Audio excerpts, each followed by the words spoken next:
So we've covered the verbal part. It's don't say what stereotypical salespeople say. Okay? We're worse off. All right? That brings us to the physical aspect of it, and that is don't do what stereotypical salespeople do. All right? So the verbal, we got that part covered. All right? And then we're going to talk about the physical. Physical aspects, physical attributes. Don't do what stereotypical salespeople do. All right? What do people hate about stereotypical salespeople? They attack you. Hey! All right? Hey, how are you? I'm Ricky, and you are? It doesn't feel comfortable. All right? So your internal instinct is to either run away or fight, and immediately you get balled up. You're like, ah. All right? So your internal instinct, your fight or flight mode kicks in, and you either want to dodge and run away, or you want to stand there and automatically your defenses come up. Okay? So how about don't do that? All right? What don't you want to do? What do stereotypical salespeople do? All right? They walk in your line and they invade your personal space. All right? So when we talk about it, what's walking in line? All right? So if I'm walking in a path, and I'm heading this way, and I'm going over to see this bike, and there you are, and you're going to come and face directly at me, and now you're walking in my line, I'm going to turn and I'm going to walk away because you're in my space. You've immediately made me uncomfortable because you're in my line. Now that could be, don't think about this too much with, what's your personal space? Well, it's 20 feet away. Well, that's a retail line. You're in my line. And because you're in my line, you've made me uncomfortable. Okay? So if you know you need to get near the person to talk to them, don't walk directly up to them. Just be near them. All right? So what are some tactics we can use to get near somebody? If you want to walk near them, you say, all right, I'm going to go check out these bikes over here. And if the guy's over here looking at these bikes, you can't walk directly at him. I see you. You're in my line. Okay? You're coming at me. And when I see you coming at me, that's my line. You're in it. All right? So what can you do instead? Get near him. Ideas? Generally walk up to this bike with a sheet of paper, pull a piece of paper out of your hand, and check the VIN number of this bike. All right, get down. Hey, how are you today? Great, cool. And you acknowledge your presence, and then you get up and you get into a personal conversation about something about me. Okay? The other thing you do, you just go wipe bikes. Be busy. All right? That's something else we're going to talk about. But wipe down a bike. Just be busy. Just walk up and, oh, is it still raining outside? Oh, that's great, you know. If it's raining. Okay. Boom, boom, boom. And you get no conversation about it. Okay?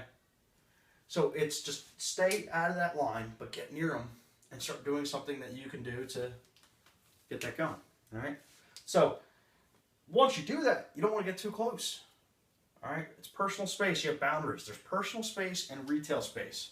Personal space with somebody, and I like to think about this a lot of times at a bar. If you're at a pretty loud karaoke bar or something like that, you're not talking to your buddies directly face on face. All right? And when it's in that social setting and you really know each other and you like each other, you can get close. But you're not going to stand directly face to face. And at this point, I'm going to use somebody in the crowd to show them an example. Somebody will be standing here with me in the crowd. But anyway, you're not going to stand face to face going at somebody. What you are going to do is put them to the side. And when you're standing next to each other, especially if you're leaning up against the bar, chit-chatting and talking with each other, number one, you're in nobody's lines, and you can be as close as you want. We could be touching each other, and it doesn't matter, because that's not personal space. That's not the retail space. This is my bubble. This is my space. And in a retail environment, generally it's a little bit larger, okay? I want my freedom. I want to be able to turn, and I want my freedom. And it's a physical section, and everybody's is different. So you kind of have to gauge that per person, almost, all right? And when we're sitting at that bar and you're talking like this, like I said, you can get as close as you want to the person, and it doesn't matter because they're still there with you. Now, if you just turn like that, you'll see immediately their defenses come up.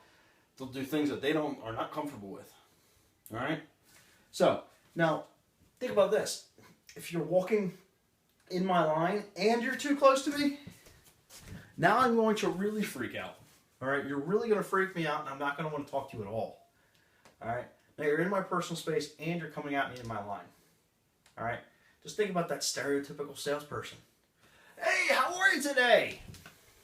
Number 3, the handshake. Okay, waving flag post, or I'm sorry, the mailbox flag. All right, So think about the handshake that comes out from a used car lot, and it's out immediately. They're walking to you with their hand out. All right, it's just weird. You wouldn't do that. If I met you at a bar tonight, I'm like, hey, I'm Ricky. Okay, I'm Ricky. You're not. You might do it, but you're not going to feel comfortable doing it. I'm going to be in your space. I'm going to be in your line. Okay.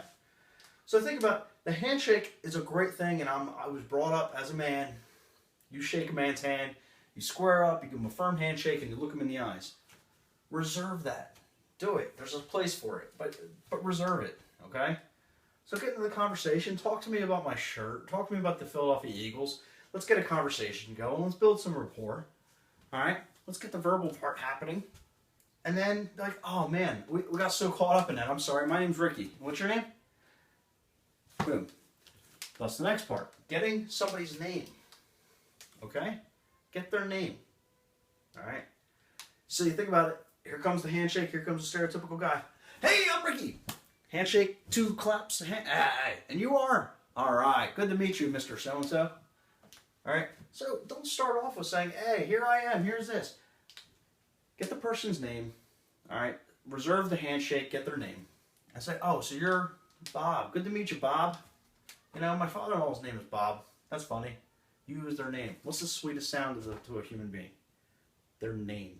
Repeat it. Use it. How often do you forget people's names while you're talking to them? Yeah, it's pretty often. It's because you're not listening. You're not fully listening. You're not paying attention. All right? Get their name. Use it. Repeat it. All right? Again, the handshake. Reserve it. So don't come flying at me in my line, in my space, but reserve the handshake for a better time. Use it. Square up. Use their name. All right? So, personal space. Stay out of people's lines. Be busy. Get near them. And make a greet.